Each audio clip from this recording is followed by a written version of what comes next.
Hello everyone and welcome to part 3 of our Best Books of 2022 podcast. And anyone who's listened to part 2 will realise that while it was always our intention to talk to Marcas Mac, I forgot basically. So we are now doing it, we're making that right, and we want to talk about the Gaelic Books of the Year and other aspects of Gaelic writing in 2022. But first of all, hello Marcas. Hello, thank you for having me here. It's good to see you. And so we did speak about Polaris and a couple of other books on the previous podcast, but what's been your year like in terms of your own writing, but also with other people's and just in general? Yeah, I was thinking about this today. Personally, I've had a fantastic year and I couldn't have asked for a better response to Polaris, and it's thanks to people like yourself who featured it and, the various interviews that I've done and the reviews that we've got for both me and Peter Burnett and the team at Leamington Books. We couldn't have asked for a better response, so we're absolutely thrilled. And I think, it's been really, really great to see that through that book and others, which I'll be talking about today, that we've seen more integration and more inclusion of Gaelic literature in a wider literary scene. And so it's been great to be just one person part of that process, as it were, and a lot of people, working together to bring that about. I would say with the books that I'm going to talk about, and I think perhaps probably with my own writing as well, we've definitely felt the impact of lockdown. I don't think you could ever escape it. And as we saw at the Gaelic Literature Awards they were the Gaelic Literature Awards 2021, but they were held this year, celebrating, books from that time frame. In the unpublished manuscripts in particular, lockdown really did feature, as it did the year previously, particularly with cycles of poems and short stories, for example, that did take it as a central theme, or that did kind of weave it in one way or another. And I think for me, as I say, it gave me the opportunity to kind of look backwards, look inwards, and to just kind of take advantage of that extended period of quiet, really. And that's definitely what I've been seeing being interpreted in many different ways in Gaelic literature as well. I confess, my focus is always poetry. I'll admit, I'm a very, very slow prose reader, if I read it at all. And so that is reflected in my selections that I've got for you today, just because I've got to be authentic to me and what I read. Sure. But also because there have been some really important, I think, publications in Gaelic poetry. And, it's good to bring a bit of balance between the genres as well, as we, as you'll note yourself, fiction always features really heavily in these end of year lists that we talk about, not just yourself, but in the Scotsman and the Snack magazine that I know that you wrote for yourself. It is always quite often weighted towards fiction, and whilst Gaelic fiction is going from strength to strength, thankfully, and the Gaelic Books Council's done an incredible amount of development work over the last decade to really nurture Gaelic fiction. Inclusion of Gaelic does mean that we can, through that, include more poetry as well into the scene and into the kind of snapshot that we're given of a Scottish year in books, as it were. So yes, I've got 3 poetry titles to talk about, and and it's great to be in their company with Polaris as well. I think that's you're absolutely right, and I sometimes talk about, why is the short story underfeatured? Why is the whatever it is, and poetry as well? And then usually my end of lists are nearly all, because the novel still seems to be king, rightly or wrongly. That's the one that people do often go for, and I guess there's all sorts of reasons for that, culturally. But you're right, and I'm so glad to be able to talk to you to kind of get not just Gaelic literature, but another aspect on poetry that maybe other people won't realise is going on. Yeah. So what's the first one you want to talk about? Well, I think that we'll start with a name that I'm sure will be known to a lot of you.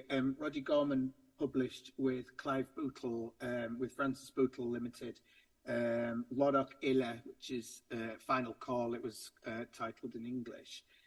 Not a direct translation, actually, of Lodok Illa, or perhaps it is, which I think just kind of sets it up as a volume for what it is and how it plays around with language. But in essence, this was a selected poems from Roddy, also including new works that were written through lockdown and as part of his tenure as the as Barsta Common Gaelic, so the crowned bard. For those that don't know, we have our own Maca within the Gaelic community, and it's a position that's managed by Common Gaelic, which is the organisation that runs the Mod and the Royal National Mod every year, and all the local mods as well. And they brought it back a few years ago, and it's been a yearly position in contrast to the Scottish Maca, which obviously is 3 years. And Roddy was the last one, and in October we crowned Peter Mackay. So that's and it's great that these poets are given that more attention is brought to them through this kind of position, and it's great. So so this book from Francis Bootle is a selected poems, and it also includes a certain amount of new work as well. I think with Roddy, for me, that always comes through is, firstly, this is a man, if you meet him, he is somebody who is really, really funny. And that wit always comes through in his poetry. And I'm not saying that it's necessarily comedic verse, but it's somebody who has got a keen eye on the world and on humanity, and just has a really unique take on that. And that comes through in various ways. He's known for playing around with language. He is fluent in Gaelic, he's fluent in Irish, and he's obviously fluent in English. Probably speaks other languages too, because he's definitely a polyglot, polymath. And it's in this blending of languages. With the Gaelic, and Irish is known for blending these two languages together to create what he calls a lingua Gaelica, which is kind of like a Gaelic lingua franca, as it were, combining elements of both languages. And in the English, his approach to translation is really, really radical, which I think could be most interesting for your English speaking listeners, in that with certain words, he combines various definitions, various translations of the same word together, lumps them together in the translation. So you get there's notions of concretism in there, but also just this blending of language which comes through, which just makes it an even more richer reading experience, Roddy is somebody who is inspired very much by Eastern philosophies. He particularly is inspired by Basho and the haiku and the haibun poetry there. And I think that kind of Zen outlook that you see in the writing of Kevin McNeil as well really does inform his relationship with landscape as well, and particularly a lot of the poems that come through in this lockdown cycle of poems, you very much get a sense of naming the place, naming the topography, and then forming a personal relationship with that landscape, which has been a lovely thing. And I think that Roddy was always like that, but I do get the sense that lockdown, for him in particular, through this poetry, really did give him the opportunity perhaps to enrich that relationship, between person, poet, language, community, and landscape, Yeah, that's really interesting, because I think that's happened almost across the arts, that relationship, it's coming out in music. It's certainly coming out in other forms of literature, but I think that's interesting to hear. Yeah, and I think obviously with it being in the Gaelic language, we talk in a Scottish literary sense of this kind of renaissance of nature writing, of this kind of, or it being reframed as eco-poetry or geopoetics and all of this, it takes us down different routes, engaging with the Anthropocene as well. But I think for Gaelic, we have always had this, going right back to our classical poetry, it's in the poetry of Ulster, MacVeister Ulster and Dunlach Barn, it's in the Barstock tradition there, the traditional poetry, it's in the song tradition. So this relationship between artist, poet, language, land, community, it has always been there in a way that maybe it hasn't in English literature and Scots literature. Your viewers can opine on that, I'm sure.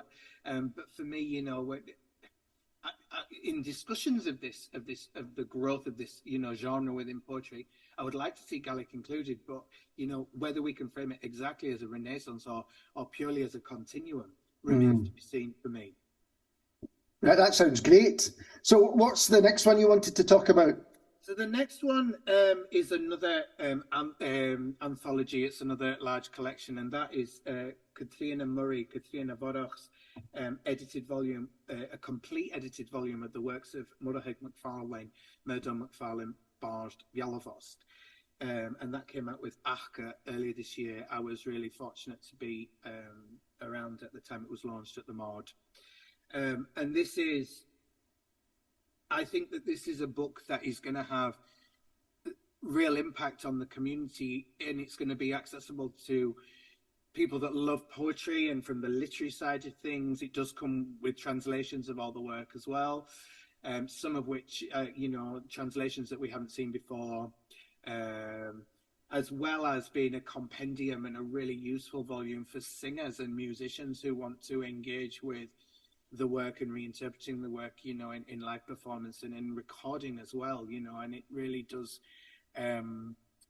you know, in that way, it kind of links it in with the work of, you know, Marjorie Kennedy Fraser and Margaret Faye Shaw and Frances Tolmie, you know, Kenna Campbell and Ainsley Hammold. Their collection of Frances Tolmie's work is hotly anticipated as well. So I think that it's kind of catching us on to a wave of collecting this work, appraising it as poetry rightfully, but also framing it in a way that's accessible and useful to musicians and the tradition bearers that take the work forward. So in that way, I think it's probably going to be a landmark volume for the literature. And that's interesting that the first two you've spoken about are both anthologies. Do you think there is a move to do that with Gaelic poetry in particular? We have seen quite a few anthologies coming through, and I know that there's a few more on the way as well. I think, you know, we have to view this through the lens of minoritization, and, you know, so archiving and collecting and preserving is an important part of that work to make sure that that continuum is there. And there is, with Achka in particular, who did publish this volume over the last few years, they've done a lot of great work collecting and publishing our traditional poets from the islands into these volumes. Clench and Tuairneir was one example that did really well at the Gaelic Literary Awards the year before last, for example. You know, there was an important volume of the work of Maester Ellen from Eriskay as well, these spiritual poems and hymns as well. So I think that, you know, we have to see it in the context of that. And a lot of these poets' work, you know, would perhaps have been disregarded in comparison to the likes of the Solly MacLeans and the George Campbell Hayes and the Derek Thompsons that were writing at a similar point in history, you know, before and slightly after. You know, but this is, you know, the poetry of the 50s, 60s, 70s, 80s, perhaps been brought together and collected together for the first time. So I think that it's really important. These are really important volumes. Firstly, in that they present this traditional poetry on an equal footing with that of the contemporary verse, and they demonstrate that, you know, this is worth reading. It has its place within our literature, and it also just brings that work to a wider audience. So it's really good. Murrayg MacFarlane isn't necessarily one that kind of straddles both the contemporary and the traditional as well. You know, and he can also be seen in a contemporary music context as well, you know, with all the settings that were done by the Hawk and they through the 60s and 70s, you know, they really championed his work, and it was great to see Maida and Donny involved in the launches of that book as well, you know, really celebrating that link between poetry and music. And you mentioned awards as well, literary awards. Has that been something that's been important in kind of promoting Gaelic literature in general? I think it has. I think that there is always room for improvement, and look into ways that Gaelic literature is judged and included. I would say, I was really fortunate that Polaris was picked up by the Saltire Awards. The framework that they've got in particular is that it's read by a Gaelic literate panel, but then it's judged by an English literate panel. And in some ways that's good, in other ways it's not. It would be good perhaps to see a Gaelic speaker, a Gaelic reader on that judging panel as opposed to just being the advisor, because it does mean that in the second stage, the work had to be judged solely on the basis of the translations alone. Yeah. It's difficult for me to comment on this without seeming ungrateful, because I'm not ungrateful. I no. See that. In a lot of ways, the Saltire Society has a far better approach to this than other awards, where it's an all-English shortlist judged by an English-speaking panel. The Highland Book Award is, I think, perhaps the best model, in that it is completely open to writing in all three literary languages of Scotland, and speakers and readers of those languages feature on the judging panel. And so I would say linguistically that they are the most inclusive. Unfortunately, in Scotland, there is still an extent of borrowing from UK models. I'll draw attention to the Forward Prize, for example, which, is exclusively an English language prize, English language shortlist, English language monolingual judging panel. So within a UK context, there is no space for any other languages of these islands to feature there. They're just one example. So what I would love to see going forward is that in Scotland we create our own models based on the Saltire Society and the Highland Book Prize. Yeah, that sounds really interesting and progressive way of looking at it, I think. What's your next choice, Marcus? So the one that I really wanted to foreground was this one, and I've got it here, Mnahan Nacaigi by Lisa MacDonald. This is, from what I understand, her first collection, although Lisa has written for a number of years. And she's somebody who has had a lot of success at the literature competitions of the Royal National Mard, which, for us within the community is really important, because it's Gaelic literature judged by Gaelic speakers without having to think about translation. Although, it's perhaps one that doesn't get the same national attention as some of the other prizes. It would be good if the press could pick up on it more, perhaps. Again, in a lot of ways, there's an introspection and retrospection with this. Lisa went around the community in Coicach, where she lives, talking to people, recording testimony, looking at historical texts, specifically about women's history and women's role in Gaelic society and Scottish society, and then came up with this cycle of poems, and each one is just titled with the woman's name, first name, and age. And some of the imagery here is really, really beautiful, but as kind of like a concept collection, it includes some beautiful photography as well that really works beautifully with the writing and evokes the region.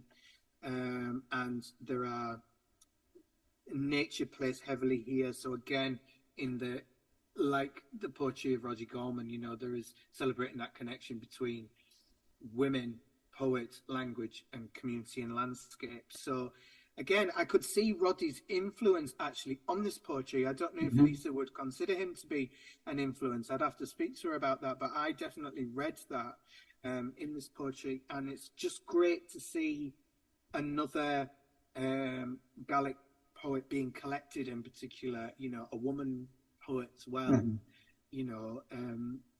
We do at certain points, and I benefit from this, but we do see continuing through that it's the male poets that perhaps get the most attention and are booked most at festivals and are most widely anthologized, although we've had some really significant Sandy MacDonald Jones, for example, was the Crown Bard prior to Roddy, and so there are, and Meg Bateman and Anna Frater, are still writing amazing work as well. So but nevertheless, it's really good to see a woman poet being supported in this way and coming up with amazing work. And it's great to know that we've supported her too through Northwards now as well. The publication that I edit with Kenny Taylor, based up there in Inverness. So yeah, I was really pleased to see this, and this was it was probably my favourite this year. And you mentioned the kind of publishing side of things. How is it in terms of getting published for Gaelic poets and other writers? It's challenging. There are perhaps 5 or 6 publications that say that they are open to publishing Gaelic work. New Writing Scotland's one of them. Northwards Now is another one of them. Publications like Gutter maintain that they are open to Gaelic submissions, but haven't published any Gaelic writing for quite a while.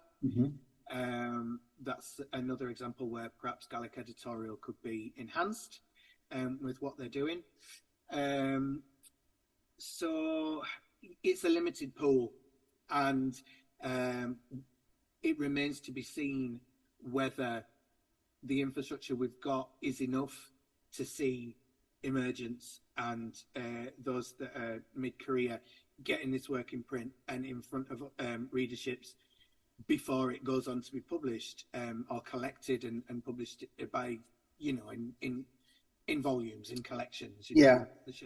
Because it's an important step, and if we have a break in that chain, then it makes it more difficult for these poets to get their work in print. In terms of the number of publishers that are working with Gaelic literature, we have seen slight growth in that, thanks to a lot of great networking and support from the Gaelic Books Council, and also, publishers like Leamington Books, for example, but there are others, taking the initiative and engaging with the literature. And that, personally, I'm really glad to have worked with Leamington. I'm going to be working with Drunk Muse Press as well, with it. So that's just 2 examples, based on my personal experience there. So we are seeing some publishers coming into the fold, but still, we are still in a situation where, firstly, poets can't be, there's one agency that will represent poets now in Portobello, which is fantastic to see. In general, Jenny Browns and the big agencies will not promote poets, and they will not engage with Gaelic writers unless they work in English as well. And as far as I know, there is only one Gaelic writer who is represented by an agency in Scotland, and that is on the basis of their work in English. Right. So that's a problem.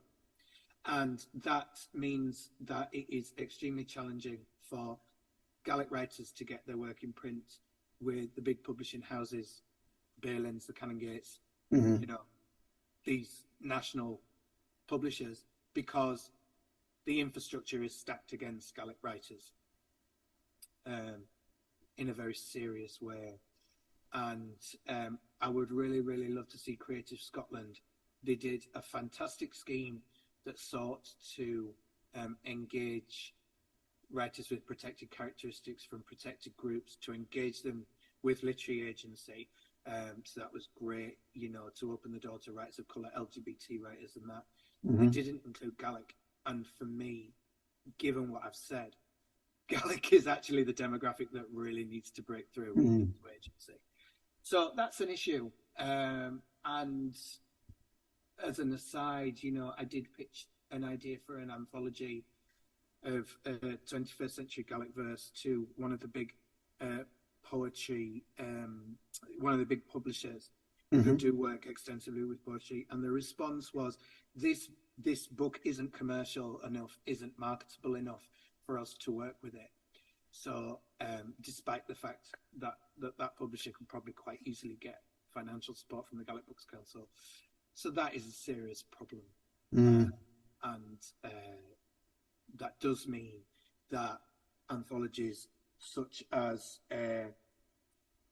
Tuairneir's there have to go to Achka, which is our main publishing house up there in Lewis, but also it was great to see Francis Bootle, based in London, working with Roddy, and they previously published an All Lethargia retrospective anthology from Wilson MacLeod and Michael Newton. So it was great to see Clive, based in London, supporting minority language literature. So there are other avenues, but they are generally independent avenues, Right. which will always impact the success and the ability for these writers, these editors, and these books to be promoted on a national and international platform.